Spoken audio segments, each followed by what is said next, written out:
আর আওয়ামী লীগ যাতে কোনোভাবে, এখন তো বাংলাদেশের মানুষ তো ওই জায়গাতে নেই, যে কারণে পারছে না, ইনিয়ে বিনিয়ে নানান ভাবে তারা চেষ্টা করছেন অন্তত তাদেরকে যেন নিষিদ্ধ না করে রাজনীতি করার একটা সুযোগ যাতে দেওয়া হয়। এই যে ঈদ মোবারক আওয়ামী লীগ যে কার্যক্রম যে নিষিদ্ধ হলো, আসলে কতটুকু কার্যকর হবে বা এই মুহূর্তে আপনি কি মনে করছেন, আপনার পর্যবেক্ষণটা কি? কনক ভাই, আপনি সবাইকে ঈদ মোবারক। আগে আপনি কালকে জ্যাকসন হাইটে ছিলেন। বৈষম্য বিরোধী আন্দোলনের যারা এখানে কাজ করেছেন তাদের নেতৃত্বে বিএনপি, জামাতের লোকজন ছিল, আপামর জনতা এখানে তাদের ব্যানারে সেখানে গিয়েছিল। মূলত যুক্তরাষ্ট্রে আসলে যে ব্যানারে আসলে এখানে বিএনপির লোকজনই বেশি ছিল, এবং সেই আনন্দ মিছিলের সামনে এসে আওয়ামী লীগ, এখানে আওয়ামী লীগের শুধু যে টোকাই শ্রেণীর কয়েকজন ছিল এরকম না, আওয়ামী লীগের প্রেসিডেন্ট ছিল, যুক্তরাষ্ট্র আওয়ামী লীগের সভাপতি সিদ্দিকুর রহমান ছিলেন, এবং আরো অনেক তাদেরকে এখানকার যে নেতৃত্ব স্থানীয় যারা সবাই ছিলেন, তারা এখানে বিএনপির নারীদের গায়ে হাত দিয়েছেন, ধাক্কাধাক্কি করেছেন। সেটা নিয়ে পুলিশ রিপোর্টও হয়েছে আমি যতটুকু জানি। তো একটা জিনিস চিন্তা করেন কনক ভাই, আপনি যখন এখানে ছিলেন, আমাদের এখানে যে কজন আছে সবার পরিবারের উপরে ছোটখাটো হয়েছে, কিন্তু সরাসরি যদি বলি পরিবারের সদস্যদের উপরে আপনার বোনকে ধরে নিয়ে গিয়েছেন। আমি যেদিন 21 টেলিভিশনের চেয়ারম্যান যেদিন জেলে যান, সেদিন আমার ছোট ভাই বাংলাদেশের একটা বেসরকারি টেলিভিশনে সাংবাদিকতা করতো, সেই রাতেই তাকে সেখান থেকে স্যাক করা হয়েছে, এবং সে আর সে অফিসে যায়নি। তার সেই বেতন ভাতা সেই জিনিসগুলো আপনার ফেরত দেওয়া হয়নি এখন পর্যন্ত। আপনার বোনকে ধরে নিয়ে যাওয়া হয়েছে, পিনাকি ভট্টাচার্য, ওনার পরিবারের উপরেও নানান ধরনের নির্যাতন এগুলো করা হয়েছে। তো ধরেন, আমরা আমাদের পরিবারের উপরে যত ধরনের নির্যাতন অত্যাচার, আইনি নানান ধরনের মামলা তো অভাব নাই, সেগুলো এখনো আছে, সেগুলো করা হয়েছে। কিন্তু আওয়ামী লীগ যে এই যে বাইরে বসে বসে তারা এত ধরনের ষড়যন্ত্র করছে, এবং আপনি দেশের ভেতরেও যদি চিন্তা করেন, আমি অনেকগুলো ওদের ইন্টারনাল গ্রুপ যেগুলো আছে সেগুলো আমাকে বিভিন্ন সংস্থা থেকে যখন দেয়, সেগুলো আমি আমার ফেসবুক, ইউটিউবে পোস্ট করি। সেই তথ্য ধরে কিন্তু তাদেরকে ধরা সম্ভব। মোবাইল নাম্বারগুলো সেখানে থাকে, এটা ধরে 1 মিনিটের ব্যাপার তাদের ট্রেস করা যায় তারা কোথায় আছে, তাদেরকে ধরা হয় না। তো এরা দিনকে দিন এই ধরনের আস্ফালন দেখাচ্ছে বিদেশে বসে বসে। আমরা এখানে বসে অনেক কথা বলেছি, আমরা ইউটিউবে, আমরাও এখানে আমাদের যে অ্যাক্টিভিটি সেগুলো করেছি, কিন্তু কোনোদিন কারো গায়ে হাত তুলে না, কারোর সাথে মারামারি করে না, এবং এরা ওই সময় আমাদের সাথে মারামারি করতে এখনো করছে। তো বাংলাদেশে এখন পরিবর্তন হয়েছে, এখনো তাদেরকে এগুলো করতে দেওয়া যাবে না। তো আমরা কারো বাড়িতে যে হামলা হোক, কারো পরিবারের মানুষের উপরে আঘাত করা হোক, আমরা এটা চাই না, একদমই চাই না আমরা। কিন্তু তাদের তো দেশে তাদের ব্যাপারে তো আইনি ব্যবস্থা নিতে হবে, এটা আমি মনে করি নেওয়া খুবই জরুরি। আর আরেকটা বিষয়, আমাদের গতকালকে আমি পরে যেটা শুনলাম যে আমাদের জুলকারনাইন সায়ের সহ আরো অনেকেরই, এই বিশেষ করে কয়েকটা টেলিভিশন চ্যানেলকে ভারতে নিষিদ্ধ করা হয়েছে, সেই সাথে আমি, আপনি, পিনাকিদা, আমাদের চ্যানেলগুলো তো নিষিদ্ধ আছেই। এখন এটার ব্যাপারে ধরেন বাংলাদেশ সরকার কি পদক্ষেপ নিয়েছে বা নিচ্ছে এখনো পর্যন্ত আমরা জানি না। এটার সুস্পষ্ট একটা ব্যাখ্যা সরকারের পক্ষ থেকে আসতে হবে। প্রথমত হচ্ছে, বাংলাদেশের মানুষ ভারতীয় টেলিভিশন চ্যানেল এই দেশে থাকুক এটা চায় না। এই দেশের মানুষের পারিবারিক যত বিশৃঙ্খলা তৈরির জন্য দায়ী হচ্ছে ভারতীয় এসব সিরিজ, ভারতীয় এসব টেলিভিশন চ্যানেল। এর বাইরেও যদি আপনি চিন্তা করেন, পৃথিবীর ভেতরে সবচাইতে বেশি প্রোপাগান্ডা ছড়ানোর মেশিন হচ্ছে এই ভারতীয় মিডিয়া। তারা কেন আমাদের সরকারের বিরুদ্ধে মিথ্যাচার করার পরেও এই দেশে চলমান থাকবে? এই ব্যাপারে সরকারকে একটা সুস্পষ্ট নিতে হবে। আর আপনি যে প্রশ্নটা করেছেন যে নিষিদ্ধের ব্যাপারে, দেখেন, নিষিদ্ধের এখানে আমি আমার যাদের সাথে আলাপ হচ্ছিল, যারা এটার সাথে ছিলেন, তাদের অনেকের সাথেই কথা হচ্ছিল, এবং আমাদের একটা আলটিমেট টার্গেট ছিল যে আমি তাদেরকে যেটা বলেছিলাম যে ভাই, হতে পারে সরকার এখানে কোনো কিছুই করবে না, কিন্তু তারপরে একটা মেসেজ সরকারকে দিতে হবে যে ভবিষ্যতে তারা যেন এই আওয়ামী লীগকে নিয়ে কোনো ধরনের নতুন করে নির্বাচনে আনা আওয়ামী লীগকে রাজনৈতিক কর্মসূচি পালন করতে দিতে হবে। আরেকটা অন্য ওই যে ওয়াকার যে ধরনের আওয়ামী লীগ আনতে চেয়েছে, রিফাইন আওয়ামী লীগ, এই ধরনের কথাবার্তা যেন বলতে না পারে, এই ধরনের একটা মেসেজ তাদেরকে দেয়া। সো আমার মনে হয় তার চাইতে অনেক বেশি কিছু হয়েছে। তারপরেও ধরেন, যদি আপনি মনে করেন আওয়ামী লীগের নিষিদ্ধের চিন্তা করা যায়, আর যে দাবিটা উঠেছিল সেটা করাতে সমস্যা কোথায় ছিল? অনেকেই, আমাকে একজন বিএনপির খুব উচ্চ পর্যায়ের একজন নেতা বলছিলেন যে ইলিয়াস দেখো, এটা আমার মনে হয় আইনগত ভাবে হলেই সবচাইতে ভালো হয়। আমি বললাম, মনে করেন শেখ হাসিনা 2 বছর পরে বাংলাদেশে ক্ষমতায় আসলো, আবার আপনি আইন না, মনে করেন জাতিসংঘের যদি রেজুলেশন দিয়েও যদি আপনি এটা করেন যে আওয়ামী লীগ নিষিদ্ধ, আপনি কি সেটাকে রাখতে পারবেন? আপনি তো আইন দেখাচ্ছেন কেন এখন? ইউনূস সরকার যে বর্তমান ক্ষমতায় এসে, সেটার জন্য কি কোনো আইন করা হয়েছিল নাকি? সংবিধান মেনে করা হয়েছে?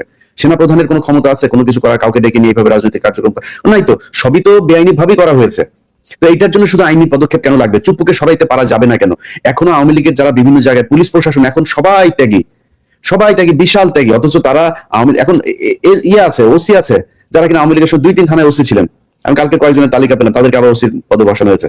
তো একটা চক্র তারা এখনো চাচ্ছেন যে আওয়ামী লীগের কোনো না কোনো ভাবে মাঠে রাখবার, আওয়ামী লীগ যাতে কোনোভাবে, এখন তো বাংলাদেশের মানুষ তো ওই জায়গাতে নেই, যে কারণে পারছে না, ইনিয়ে বিনিয়ে নানান ভাবে তারা চেষ্টা করছেন অন্তত তাদেরকে যেন নিষিদ্ধ না করে রাজনীতি করার একটা সুযোগ যাতে দেওয়া হয়, এটা হচ্ছে তাদের ইয়ে। তো আমি আমার এই জায়গায় আমার বক্তব্য খুব স্পষ্ট যে বাংলাদেশের মানুষ শেখ হাসিনা যতবার দাঁড়াতে যাবে ততবার তাকে শুয়ে দেবে। আওয়ামী লীগকে বাংলাদেশের মানুষ গ্রহণ করার ওই জায়গাতে আর নাই। অতএব রাজনৈতিক দল, সেটা জামায়াত হোক, বিএনপি হোক বা অন্য কোনো রাজনৈতিক দলই হোক, কালকে ওই যে কাউয়া কাদেরের আরেক ভাষণ এখন বাংলাদেশে আছে, আপনার জাতীয় পার্টির কাদের কালকে বলছে তারা কোনো দলের এটাতে তারা মানে না, এটা তারা বিশ্বাস করে না। সো এই ধরনের কাদেরের কিন্তু ভিডিও আছে আমার কাছে, আগে থেকে বলে রাখলাম। কাদেরের কিন্তু বহু আগে ভিডিও ছিল, তাহলে নিয়ে আর আমি নাড়াচাড়া করি না, কারণ এটারে নিয়ে নাড়াচাড়া করার মতো জিনিস না। সো বেশি লাফালাফি করার দরকার নেই কাদের সাহেব। কাদের সহ বিএনপি, জামায়াত যারাই আওয়ামী লীগকে জায়গা দিতে চাবেন, বাংলাদেশের মানুষ তাদেরকে বরং আওয়ামী লীগের মতো নিষিদ্ধের জায়গায় নিয়ে যাবে, অঘোষিত নিষিদ্ধ হয়ে থাকবেন, মানুষের হৃদয়ে জায়গা পাবেন না। অতএব সিদ্ধান্ত আপনাদের, আপনারা জনগণ। তো মাহমুদ ভাই, আপনাকে স্বাগত জানাচ্ছি। আপনি হচ্ছেন সরকারি বেসরকারি উভয় খাতের অভিজ্ঞতা সম্পন্ন একজন মানুষ, এবং পরবর্তীতে আপনি সাংবাদিকতার সঙ্গে যুক্ত হয়ে এবং প্রতিনিয়ত এই বিষয়গুলো নিয়ে কাজ করতে করতে আপনার দক্ষতা আরো অনেক বেশি একটা জায়গায় পৌঁছেছে। তো সবকিছু মিলিয়ে আমরা আপনার কাছ থেকে জানতে চাই, প্রথমেই কেমন আছেন আপনি? আপনাকে স্বাগত জানাই। প্রথমে সালাম দিয়ে নিই আপনাদেরকে, আসসালামু আলাইকুম আপনাকে এবং দর্শকদের। ভালো আছে আলহামদুলিল্লাহ, আল্লাহর কাছে এই নির্বাসিত জীবনে আল্লাহ যেটা রেখেছেন তার জন্য আল্লাহর কাছে শুকরিয়া জানাই। তো বাংলাদেশ তো ভালো নাই, আমরা আছি নির্বাসিত জীবনে, আপনিও আছেন, আমিও আছি।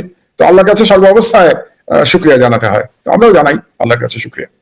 না, অবশ্যই শুকরিয়া জানানোর বিকল্প কিছু নাই। আমরা যে বেঁচে আছি এটাই অনেক বড় শুকরিয়া। আর এই জালেম সরকারের থাবার বাইরে আছি। আপনি তো জানেন যে এই সমালোচনার জন্য 20 জনের তালিকা হচ্ছে, 22 জনের তালিকা হচ্ছে, এখান থেকে হঠাৎ মানে একটা মানে এটা হরিবল একটা কন্ডিশনে নিয়ে গেছে বাংলাদেশকে, যেমন অর্থনৈতিক দিক, যেমন সামাজিক দিক, রাজনৈতিক দিক, সকল দিকই। আপনি বলতে পারবেন না যে একটা দিক অন্তত সুষ্ঠুভাবে এগুচ্ছে, যে একটা দিকে আমাদের কোনো সমৃদ্ধি আছে। তো মাহমুদ ভাই, এই যে সংকট, অর্থনৈতিক সংকট, এই যে রিজার্ভের যে অবস্থা আমরা দেখছি, যে রিজার্ভের অবস্থা কিন্তু ভয়াবহ, এবং আইএমএফ কিন্তু আসলে এখনো সন্তুষ্ট না, কিন্তু রিজার্ভের বা সরকারি যে গড়িমসি সেগুলোতে কিন্তু আইএমএফ এখনো সন্তুষ্ট না। তো সব মিলিয়ে বাংলাদেশের অর্থনৈতিক অবস্থা কি? বাংলাদেশ কি দেউলিয়া হয়ে গেছে? দেউলিয়া হওয়ার পথে? কি মনে করেন আপনার বিশ্লেষণটা কি? আমি আপনার প্রশ্নটাকে একটু রিফ্রেশ করি, আপনার প্রশ্নটাকে দুভাগে ভাগ করি। আমি একটা প্রশ্ন এভাবে হতে পারে যে বাংলাদেশ কি দেউলিয়া হয়েছে, আর দ্বিতীয় প্রশ্নটা হলো বাংলাদেশকে কি দেউলিয়া ঘোষণা করা হয়েছে। ঘোষণার প্রশ্নটা আসবে আন্তর্জাতিক অঙ্গন থেকে। তো আমি আগে প্রথমটা বলে নেই যে বাংলাদেশ দেউলিয়া হয়েছে কিনা। সরকারের কথাবার্তায়, এমনকি প্রধানমন্ত্রীর কথাবার্তা সহ যেটা প্রমাণিত হয়েছে যে বাংলাদেশ দেউলিয়া হয়ে গেছে আমার বিবেচনায় তাই। কারণ প্রধানমন্ত্রী এই ফ্যাসিস্ট শেখ হাসিনা, যিনি গত 14 বছর ধরে এই দেশটাকে ধ্বংস করেছেন, তিনি কি বলছেন? তিনি বলছেন আগামী বছর দুর্ভিক্ষ আসবে। তিনি বলেছেন না, আগামী বছর দুর্ভিক্ষের জন্য প্রস্তুতি নিতে বলেছেন। 1 2 নম্বর, তিনি বলেছেন তিনি রিজার্ভের টাকা চিবিয়ে খাননি। তার মানে রিজার্ভের টাকা নাই। তিনি যেটা বলতে চাচ্ছেন যে তিনি চিবিয়ে খাননি। এখন তিনি চিবিয়ে খেয়েছেন না গিলে খেয়েছেন, ওই বিতর্কের তো কোনো প্রশ্ন হয় না, মনেও হয় না ওটা। প্রশ্নটা হচ্ছে যে তিনি স্বীকার করছেন যে রিজার্ভের টাকা নাই, এবং তিনি বলছেন যে রিজার্ভের টাকা দিয়ে তিনি বন্দর তৈরি করেছেন, রিজার্ভের টাকা দিয়ে তিনি চাল ডাল তেল আনছেন।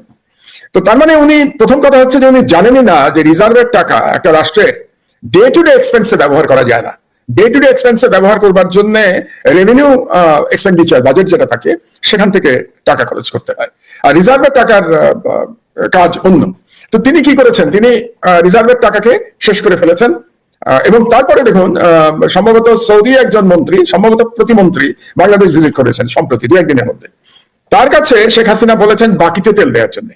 তাহলে আমরা যদি এগুলো মেলাই, যে শেখ হাসিনা বলছেন দুর্ভিক্ষ আসবে, তিনি বলছেন তিনি রিজার্ভের টাকা চিবিয়ে খাননি, তিনি বলছেন এই টাকা দিয়ে তিনি তেল চাল ডাল এগুলো ইম্পোর্ট করেছেন, তিনি বলছেন এই টাকা দিয়ে তিনি বন্দর, নির্মীয়মান বন্দর, পায়রা বন্দরের কথা তিনি বলেছেন স্পেশালি, সেখানে খরচ করেছেন, এবং তিনি তেল বাকিতে চাচ্ছেন সৌদি আরবের কাছে। তাহলে এগুলো সব মিলিয়ে এটা খুব পরিষ্কার যে বাংলাদেশ দেউলিয়া হয়ে গেছে। তাহলে আপনি বাকি চাচ্ছেন কেন? বাকিটা আপনি চাইতে পারেন না একটা রাষ্ট্রের কাছ থেকে, যদি আপনার টাকা থাকতো। এতদিন তো আপনি বলছিলেন যে আপনার রিজার্ভে এত টাকা যে আপনি অন্যান্য দেশকে ঋণ দেবেন, যেমন শ্রীলঙ্কাকে আপনি ঋণ দিয়েছেন, এবং সেই টাকাও সেই টাকাও ফেরত পাওয়ার আর কোনো সম্ভাবনা আপাতত নাই। এবং বাংলাদেশের টাকা বিদেশের ক্যাসিনোতে পর্যন্ত পাঠানো হয়েছে, তাই না? আপনার মনে আছে তো যে ক্যাসিনোতে বাংলাদেশের টাকা চলে গেছে।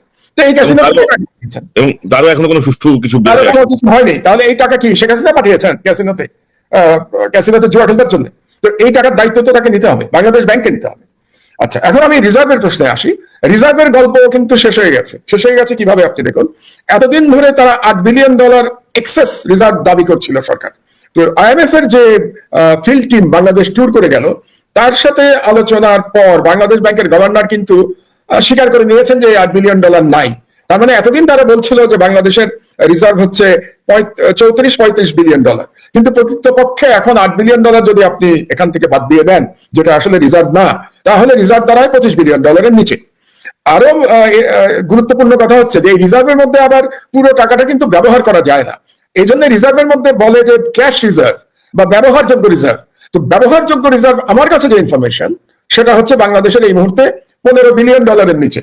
তো $15 বিলিয়ন নিচে যদি ব্যবহারযোগ্য রিজার্ভ বাংলাদেশের থাকে, তার মানে এই টাকা দিয়ে আপনি 1.5 মাস সর্বোচ্চ আপনার আমদানি ব্যয় মেটাতে পারবেন। তাহলে সাধারণত ধরা হয় যে 3 মাসের নিচে যদি নেমে আসে রিজার্ভ আমদানি ব্যয়ে, সেক্ষেত্রে সেই দেশ বিপজ্জনক পর্যায়ে পড়ে যায়। তাহলে সেই হিসেবে বাংলাদেশ 3 মাস তো দূরের কথা, এখন 1.5 মাসে চলে এসেছে। সুতরাং আমার যে আপনি একটু আগে বললেন যে সরকারে কাজ করার যে অভিজ্ঞতা, এবং বেসরকারি খাতে তো দীর্ঘদিন কাজ করেছি, এটা আপনারা জানেন। তো এই অভিজ্ঞতা থেকে আমি বলতে পারি যে বাংলাদেশ আসলে দেউলিয়া হয়ে গেছে, এবং দেউলিয়া হওয়ার কারণেই আপনি কিন্তু আইএমএফ এর কাছে দৌড়িয়েছেন, তাই না? আইএমএফ এর কাছে তো এতদিন আপনাকে যেতে হয়নি। এখন আইএমএফ কি করতে পারতো? আইএমএফ বলতে পারতো যে আপনাকে ঋণ দেবে না, বাংলাদেশকে তারা ঋণ দেবে না। কিন্তু এটা যদি বলতো আইএমএফ, তাহলে কি হতো? এই মুহূর্তে বাংলাদেশ দেউলিয়া ঘোষণা হয়ে যেত। আমি কিন্তু একটা কথা আমার বক্তব্যের শুরুতেই বলেছি, জনগণের বোঝার জন্য, যে প্রশ্ন দুটো, একটা হচ্ছে বাংলাদেশ কি দেউলিয়া হয়ে গেছে, আর দ্বিতীয় প্রশ্ন হলো বাংলাদেশকে কি দেউলিয়া ঘোষণা করা হয়েছে। তাহলে আইএমএফ যদি লোন রিফিউজ করতো, তাহলে কিন্তু বাংলাদেশকে দেউলিয়া ঘোষণা করা হয়ে যেত। তো সেই ঘোষণাটা আইএমএফ করে নাই। কিন্তু আইএমএফ কি ঋণ দিয়েছে আপনাদেরকে? ঋণ এখনো দেয় নাই। আইএমএফ বলছে তারা $4.5 বিলিয়ন ঋণ দেবে 42 মাসে। 42 মাস মানে কতদিন? 3.5 বছর, তাই না? তার মানে আপনি বছরে কত পাবেন? $1.5 বিলিয়ন। $1.5 বিলিয়ন আপনি বছরে পাবেন, এবং এখনো ওই লোন অ্যাপ্রুভ হয় নাই। লোন অ্যাপ্রুভের একটা নিয়ম আছে, এটা বোর্ড মিটিং এ যেতে হয়। এই বোর্ড মিটিং এ যাবে 3 মাস পরে, আর এই 3 মাসের মধ্যে সরকারকে অনেকগুলো রিফর্মের কাজ করতে হবে, তাদেরকে সম্মত হতে হবে অনেকগুলো কাজে। তার মধ্যে একটা তো আমি বললাম যে রিজার্ভ যে $8 বিলিয়ন এতদিন বেশি দেখিয়ে এসছেন শেখ হাসিনা, সেটা তাকে স্বীকার করতে হবে যে এই $8 বিলিয়ন নাই। ওই $8 বিলিয়ন কোথায় গেছে সেটা একটা ভিন্ন প্রশ্ন, এটা নিয়ে আমরা পরে আলোচনা করব, আজকে না। তো এটা স্বীকার করতে হবে। এছাড়া আরো অনেকগুলো সংস্কার করতে হবে। এগুলো করলে পরে 3 মাস পরে বোর্ড মিটিং এ এই প্রস্তাব যাবে আইএমএফ এর, এবং তারপরে বোর্ড মিটিং এ এটা পাস হবে, হলে পরে আপনি টাকা পাবেন। কাজে আমার অভিজ্ঞতা বলে যে আইএমএফ এর যে প্রথম যে টাকা, ওরা এভাবে বলে যে ফার্স্ট ট্রান্সের যে টাকা, সেটা আপনি এপ্রিল-মের আগে পাবেন না। এবং ফার্স্ট ট্রান্সের টাকা কত জানেন? $500 মিলিয়ন, মাত্র $500 মিলিয়ন। তো এই $500 মিলিয়ন পেতে হলেও কিন্তু আপনাকে আরো 5-6 মাস অপেক্ষা করতে হবে। আচ্ছা, এখন দেখুন $500 মিলিয়ন মানে কত? অথবা যদি আমি আইএমএফ এর 3.5 বছরের লোনও চিন্তা করি, $4.5 বিলিয়ন, এই টাকা মানে 45,000 কোটি টাকা। বর্তমানে টাকার যে দাম, তাতে 45,000 থেকে 50,000 কোটি টাকা হবে। আপনি শুনলে অবাক হবেন, এই মুহূর্তে বাংলাদেশে খেলাপি ঋণের পরিমাণ 1,34,000 কোটি টাকা। তার মানে আপনি আইএমএফ এর কাছে 3 বছরে যে টাকা চাচ্ছেন, তার 3 গুণ, 3 টাইমস অফ দ্যাট মানি আপনার খেলাপি ঋণ। এই 1,34,000 কোটি টাকা কে নিয়েছে? এটা শেখ হাসিনার পরিবারের লোকজন এবং আওয়ামী লীগ সমর্থিত ব্যবসায়ীরা ব্যাংক থেকে নিয়ে মেরে দিয়েছে। 1,34,000 কোটি টাকা আপনি মেরে দিয়েছেন রাষ্ট্রের। মেরে দিয়ে আপনি আবার রাষ্ট্রের উপরে লোন চাপাচ্ছেন 45,000 কোটি টাকা, তাই না? তো আপনি কি দেউলিয়া এখনো হন নাই? আপনি তো 1,34,000 কোটি টাকা খেলাপি ঋণের পরিমাণ। আচ্ছা, বাংলাদেশের যেটা আরেকটা সমস্যা আপনি জানেন, যে টাকা পাচার। বাংলাদেশ থেকে প্রতি বছর পাচারের পরিমাণ গত এই শেখ হাসিনার শাসনামলে $7.5 বিলিয়ন। আপনি আইএমএফ এর কাছে ঋণ চাচ্ছেন $4.5 বিলিয়ন, আর আপনার সরকার তার সব ডিসঅনেস্ট বা লুটেরা ব্যবসায়ীদের মাধ্যমে দেশ থেকে নিয়ে যাচ্ছে $7.5 বিলিয়ন প্রতি বছর। তো আপনি তো এই দেশকে শেষ করে দিয়েছেন, এই দেশের আর কিছু বাকি নাই।